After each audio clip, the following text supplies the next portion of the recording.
Greetings and welcome to the FDA FSMA chat. I'm Mike Kaczynski and I will be your host for today's webinar. Today's topic is the FSMA Laboratory Accreditation for Analysis of Foods Program, otherwise known as the LAAF Program. We greatly appreciate all of you attending today, and through that process, you've submitted a lot of questions and comments. Our goal today is to give you a full view of the program status as well as address all those questions. Additional information and resources is located on the YouTube description, so feel free to reference that. So that being said, I want to hand it off to your moderator today, Marla Keller. Marla, take it away. Hello, I'm Marla Keller, a policy analyst in FDA's Center for Veterinary Medicine. I'd like to welcome you to the 53rd FSMA chat. Our presenters today are Melissa Nussi and Stacy Hammock. Melissa is a science program coordinator managing the private laboratory review program in the Office of Regulatory Science. Stacy is a chemist in ORA's Office of Regulatory Science. Stacy was part of the group that drafted the LAAF final rule. Melissa and Stacy are co-leads for the LAAF program. Today's FSMA chat will provide an overview of the rule and where we are at with implementation. Specifically, we will discuss the June 3, 2024 Federal Register Notice titled Laboratory Accreditation for Analysis of Foods, Program Implementation, Determination of Sufficient Laboratory Capacity for Import-Related Food Testing covered by the regulation. We will also have a panelist consisting of additional LAAF workgroup members, Consumer Safety Officers Amelia Tedderton from the Office of Regulatory Affairs, Office of Import Operations, and Catherine Arnold from Center for Food Safety and Nutrition. The panel will answer questions that have been submitted prior to the chat. As a reminder, this chat is intended for federal and state regulators only. Stacy, would you like to get us started? Hi, I'm Stacy Hammock. I'm going to start our presentation today with a brief overview of the LAAF program, and we're going to try to have a little fun with this today. The LAAF program is part of the FDA Food Safety Modernization Act. The purpose of FSMA is to shift food safety from response to prevention. The LAAF regulation can be found in 21 CFR Section 1.1101 through 1.1200. The final rule was published December 2021, with the first phase of implementation starting in February 2022, when we began accepting applications for accreditation bodies. By July of that year, accreditation bodies began accepting applications from laboratories to become LAAF-accredited. With the recent posting of the Federal Register Notice on May 31st, which is the subject of this presentation, the program announced that sufficient laboratory capacity has been reached to turn on import testing for selected analytes under the LAAF program. Participation in the LAAF program is voluntary for accreditation bodies and for laboratories. FDA maintains management and oversight of the program and maintains a public-facing dashboard listing the participating accreditation bodies and laboratories, including the laboratory's LAAF-accredited scope of methods. Screenshots of the dashboard will be shown on later slides by Melissa. With the update to the LAAF dashboard, which accompanied the Federal Register Notice, the dashboard now also includes a table listing the specific analytes that have reached laboratory capacity and the date on which a LAAF-accredited laboratory will be required to perform the covered testing.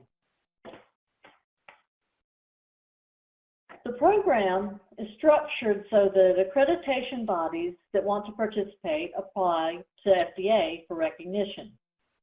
Once the accreditation body has met all the requirements for participation, FDA recognizes them and they are added to the public registry. A laboratory that wants to participate in the LAAF program will then apply for LAAF accreditation to a recognized accreditation body. The recognized accreditation body will assess the laboratory And once all the requirements for participation are met, the recognized accreditation body can grant LAAF accreditation to the laboratory and will enter the laboratory in the FDA referral system. The LAAF-accredited laboratory will then be added to the public dashboard, including the list of methods to which they are LAAF accredited. Starting with the compliance date listed on the dashboard, owners and consignees will be required to select a LAAF accredited laboratory to conduct the import testing covered by the recent Federal Register notice for the analytes that are listed on the LAAF dashboard. The LAAF accredited laboratory will then conduct the specified food testing and will submit the food testing results and supporting information directly to FDA. FDA will then review the test results and that supporting information. The testing covered by the LAAF rule is limited in scope and does not apply to all food testing. There are 5 specific testing circumstances covered in the rule that are related to heightened food safety concerns. With the publication of the Federal Register notice on May 31st of this year, the 2 circumstances related to testing of import foods covered by the rule have been turned on, with the compliance date for specific analytes listed on the LAAF dashboard. The covered testing does not apply to surveillance testing or to outbreak investigation.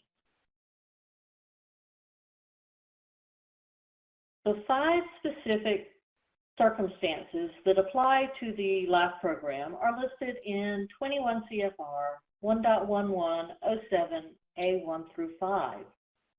The 2 circumstances related to testing of import foods are testing to support the removal of a food from an import alert as found in 21 CFR 1.1107A5, and testing to support admission of an import food detained at the border under Section 801A of the FD&C Act.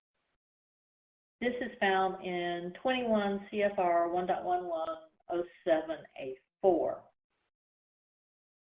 Sufficient laboratory capacity has not been reached yet for all analytes related to import testing. So the analytes with sufficient laboratory capacity are listed on the LAAF compliance dates table on the dashboard. This table includes the analyte group, the specific analytes, the date capacity was reached, and the compliance date when testing will be required to be performed by a LAAF accredited laboratory. It also includes any applicable references such as the related import alerts. The remaining 3 circumstances will require 1 or more additional Federal Register notices before those areas are turned on. These can be found in 21 CFR 1.1107A1 through 3. A1 is related to certain commodity-specific follow-up testing related to sprouts, shell eggs, or bottled water. A2 is the new Directed Food Laboratory Order that was introduced with the LAAF rule. And A3 is for certain existing administrative processes to address an identified or suspected food safety problem. Starting with the compliance dates listed on the LAAF dashboard, food owners and consignees will be required to use a LAAF accredited laboratory for the import related testing for those analytes that are listed on the dashboard. Test results, including the data package, which now includes both supporting information and sampling information, must be sent directly to FDA. The labs that are currently LAAF accredited can be found on the dashboard. And we are continuing to add laboratories every week. There is no cap on the number of laboratories that may participate.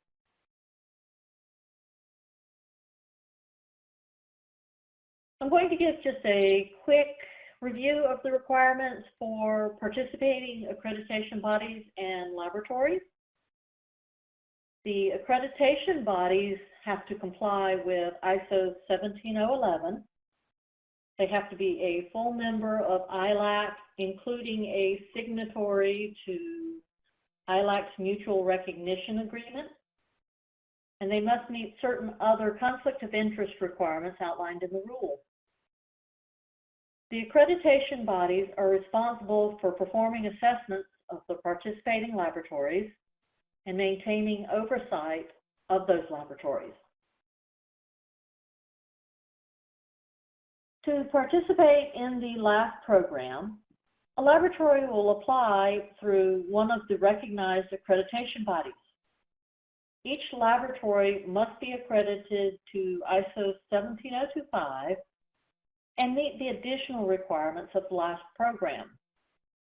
These include successful completion of a PT sample for each method every year, the use of reference materials or other quality control samples with each batch, and they must develop or obtain the sampling records required under the LAAF rule, meet the additional impartiality and conflict of interest requirements found in the rule, and agree to submit the laboratory test records directly to FDA. FDA maintains oversight over both the recognized accreditation bodies and the LAAF-accredited laboratories. A recognized accreditation body must renew their recognition every 5 years. At that time, FDA will evaluate their performance. FDA may also perform additional evaluations at any time, which could include an on-site visit. If issues are identified in the performance of a recognized accreditation body, FDA has the authority to require corrective action, place them on probation, or ultimately revoke LAAF recognition if needed. The laboratories will have oversight by both their recognized accreditation bodies and by FDA. Very briefly, the recognized accreditation body is responsible for the 17025 accreditation and assessing to the additional requirements found in the LAAF rule for the laboratories. An on-site assessment is required at least once every 2 years. FDA maintains oversight of the LAAF laboratories primarily through review of records. FDA reviews the validation and verification packages submitted by the laboratories, as well as the data packages submitted directly to FDA as required by the LAAF rule. If laboratory performance issues rise to the level that action is required to be taken, either the accreditation body or FDA can require the laboratory to complete the corrective action process described in 17025. If more serious action is warranted, the accreditation body can place the laboratory on suspension, reduce their scope, or withdraw the laboratory's LAAF accreditation. FDA has the option to place the laboratory on probation, withdraw permission to submit abridged packages, or disqualify the laboratory from submitting reports under the LAAF program. And with that, I am now going to turn the presentation over to Melissa. Good afternoon. I'm Melissa Nucci, and I'll be covering the rest of the slides in today's presentation. To begin with sampling, there is no requirement for the accreditation of sampling entities. The FDA oversight of sampling will be accomplished via records. This includes the sampler's qualifications with written documentation of training and experience, sampling plans, and a collection report. All of this information will be submitted with each analytical report. The lab may perform the sampling, but they are not required to do the sampling. If the sampling is done by a third party, the lab must collect the sampling documentation and provide it with the analytical package to FDA. The impact on FDA internal processes will include more FDA review of sampling data. Also, the LAAF rule allows for the ability to require advance notice of sampling. With regard to methods, there is no defined list of possible methods as we cannot anticipate all of the needed testing that may arise. Laboratories may reference the list of current import alerts and the commodity-specific testing requirements to get an idea of testing that may be needed. The import alert link is shown on the slide. Methods that are within the scope of a lab's LAAF accreditation will be posted on the public registry. FDA will confirm that methods are fully validated and verified. For the FDA review of analytical reports, our hope is that the LAAF rule will provide increased clarity around the documentation required with analytical report submissions.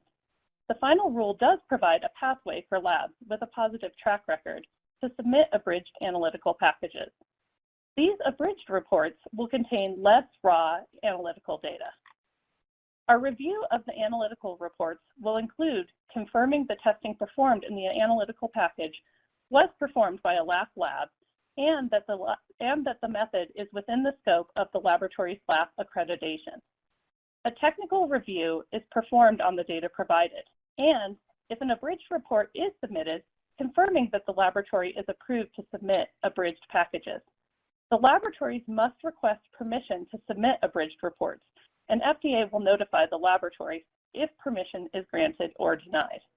Regardless of if a laboratory is permitted to submit abridged reports, the labs must document and maintain testing information and test results to account for the full analytical report. We will have the ability to audit abridged packages by requesting full analytical packages.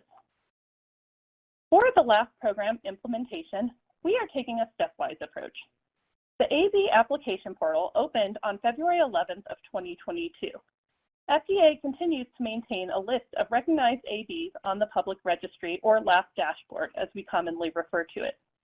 On July 12th of 2022, it was announced that interested laboratories could begin applying to recognized ABs for LAAF participation. Many laboratories have become LAAF accredited since that time, and this information can also be found on the LAAF dashboard. The LAAF team continues to assess the analyte group capacity of the LAAF labs. On May 31st, a Federal Register notice was published announcing sufficient laboratory capacity in the LAAF program for the two import testing-related circumstances found in 1.1107A4 and 5 for those analyte groups listed on the LAAF dashboard under the LAAF compliance dates table. The first analyte group with sufficient capacity is mycotoxins. Those circumstances, the import testing circumstances, are to support removal of a food from an import alert through successful testing requirements and to support admission of an imported food detained at the border because it is or appears to be in violation of the SCNC Act. FDA has not yet made a capacity determination for the other food testing circumstances covered by the LAAF regulation. We will publish one or more additional notices in the Federal Register when the LAAF program attains sufficient laboratory capacity to support the food testing described in 1.1107A1 through 3. This includes commodity-specific follow-up testing for shell eggs, bottled water, and sprouts, as well as the directed food lab order. Here is a screenshot of the homepage of the LAAF Public Registry. It has been updated to include a note about the recent inclusion of the LAAF compliance dates table. There are also useful descriptions about the information provided on the LAAF dashboard. This slide shows the new LAAF compliance dates table. From here you can see our first LAAF analyte group, mycotoxins, a list of the analytes that fall in that category, the date the capacity was reached, and the compliance date. The compliance date is the date after which a LAAF accredited lab must be used to perform this testing. This slide shows a list of recognized accreditation bodies. Laboratories interested in becoming LAAF accredited can reach out to any of the ABs for information about assessments. The table lists the AB locations and contact information. This slide shows a list of the LAAF accredited labs. their contact information, and location. It also lists the accreditation body to whom the lab is accredited. This table can be filtered by location should a firm want to locate a lab in a specific location. And this is the last slide of the dashboard. This shows the scopes of the LAAF-accredited labs. Firms will be able to search specific analytes to locate laboratories for their needed testing. How will DWPE testing to support admission of a food change with the Federal Register Notice? LAAF Program implementation. A LAAF-accredited laboratory must perform the covered testing for those analyte groups listed on the LAAF dashboard LAAF compliance dates table, beginning at the compliance date, the first of which is mycotoxins. PLAFs received from non-LAAF laboratories involving analyte groups for which capacity has been met will not be accepted after the compliance date. The LAAF team will be scheduling training with compliance and lab staff. We are tentatively looking at October or early November for training. Here is a list of useful LAAF resources. They are also provided in the YouTube description field. And as always, you can email any questions you may have to fda-laafinquiry@fda.hhs.gov. Thank you, Melissa and Stacy. Now we're going to go over some questions that you submitted. Joining us are Amelia Tedderton and Catherine Arnold. Catherine, would you like to get us started? Thank you, Marla. Let's begin with our first question. When will someone be required to use a LAAF-accredited lab for private lab analytical packages, or PLAPs, for mycotoxins? Amelia, if you could take the first question. Thanks, Catherine. I'd love to answer that question. So, beginning December 1st, 2024, owners and/or consignees of imported food subject to detention without physical exams under Import Alert 2006 or Import Alert 2314 must use LAAF-accredited laboratories to conduct import-related food testing for mycotoxins.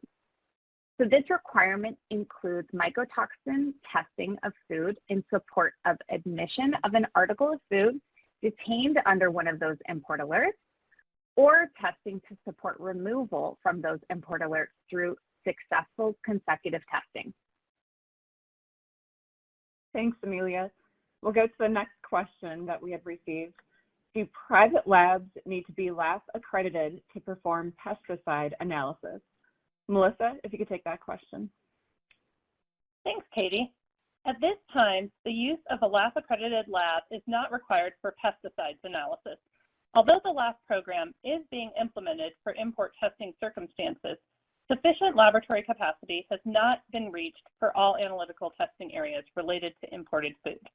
The LAAF compliance dates table lists the specific analytes for which food testing must be conducted by a LAAF-accredited laboratory, the compliance date, and additional references such as the pertinent import alerts. Imported food testing for analytes or analyte groups not listed in this table do not require the use of a LAAF-accredited laboratory at this time.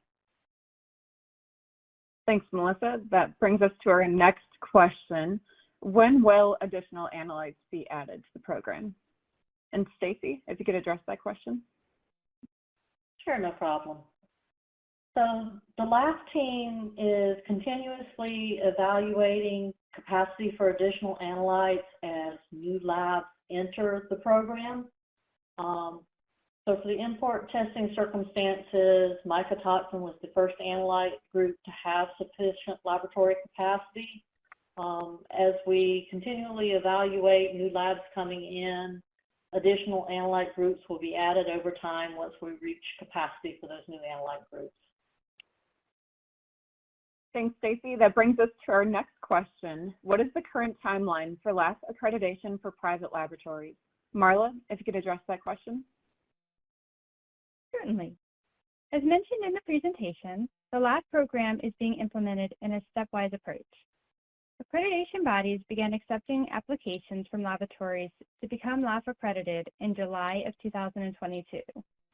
We currently have 44 LAAF accredited laboratories and are continuing to add labs. The LAAF team will continue to evaluate capacity based on the analytes as we add them. Thanks, Marla. That brings us to our next question. What operational impacts will we see in OIO? Will ORA gain FTEs from this program, and what would be the potential effects to compliance branches? Amelia, if you could take that question. Thanks, Catherine. I'd love to answer that question. So the LAAF program gives us important new tools to better ensure the safety of imported foods by providing us with additional oversight of private labs. In the Office of Import Operations, or OIO, compliance officers who deal with private lab analytical reports will probably see the greatest operational impact as they ensure compliance with FDA rules and regulations. While we believe there will be efficiencies across FDA related to clarifying the requirements in an analytical report and from the submission of abridged analytical reports where we might receive those, we understand that there will be a learning curve for any new program requirements. We believe that the impact will be minimized by the approach of adding analyte groups to the program in a stepwise fashion and providing training and instructions prior to the first compliance date.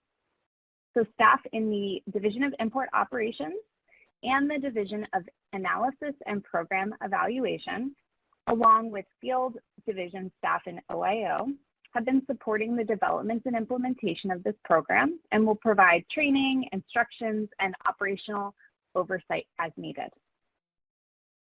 Thanks, Amelia. The next question goes back to laboratories. Will ISO accreditation be required for all state labs, or will this replace ISO, and how will this accreditation work with the MIFRIPS Standard 10? Stacy, if you could take that question. Yeah, I can do that one. The LAAF program is not directed at state laboratories, though it's possible that some state labs may become LAAF accredited. It's not a requirement. In addition, the LAAF program does not impact any MIFRIPS or AFRIPS standards at all. The LAAF requirements for accreditation do not replace ISO 17025, but rather add additional requirements on top of 17025 accreditation. Okay, thank you, Stacy. Our next question, what kinds of food testing are being done? Melissa, if you could take that question. Sure. You can find a list of the methods that the LAAF labs have on their scope on the LAAF dashboard. Currently, the only LAAF required testing is for mycotoxins. Thanks, Melissa. Our next question, these labs, are they different from places that develop methods with firms on their new ingredients? Melissa, if you could take that question as well. Yeah, I'll take that one too. Any laboratory can become LAAF accredited if the lab meets the LAAF program requirements. This includes ISO 17025 accreditation. They must also have an on-site assessment within the last 2 years, and additionally, laboratories must meet impartiality and conflict of interest requirements. Thanks, Melissa. That brings us to our last question. What sort of notifications were sent out when FCA issued the Federal Register Notice, or FRN? Amelia, if you could take that question. Sure. Thanks, Catherine. So we conducted a bunch of additional outreach to alert both our internal and external stakeholders when the Federal Register Notice, or sometimes we call this the FRN, because we like acronyms, when that was published. So in conjunction with the Federal Register Notice publication, FDA posted and sent out a constituent update, and that was sent to a bunch of different stakeholders. So additional targeted messaging was sent out to import stakeholders, including a notification via CBP's Cargo Systems Messaging Service. Sometimes that's called CSMS. And we also sent an email out to U.S. agents for firms listed on the impacted import alerts that were related to mycotoxin violations. Finally, we made updates to the guidance in the impacted import alerts that I mentioned, 2006 and 2314, and discussed that during our internal monthly Human Food Program Committee call, and notified staff via internal messages and the June 2024 monthly import program call, sometimes called the MIPSI. Thank you, Amelia, and thank you to everyone who submitted questions and to all of our panelists on today's discussion. We'll take it back over to Marla. Thank you, Catherine. As with previous chats, the slides and recording of this session will be available on the FSMA chats for FDA staff on Inside FDA and on Food Shield. If you have additional questions, please see the information on our website, which you can find either by looking at the last slide from our presentation or by searching for FSMA Final Rule on Laboratory Accreditation for Analysis of Foods. You may also submit your questions on the LAAF Program to ORA at FDA LAAF inquiry at fda.hhs.gov. That email address is also on the Rule website and on the final slide from our presentation today. On behalf of the entire LAAF and FSMA chat team, thank you for your time and attention today.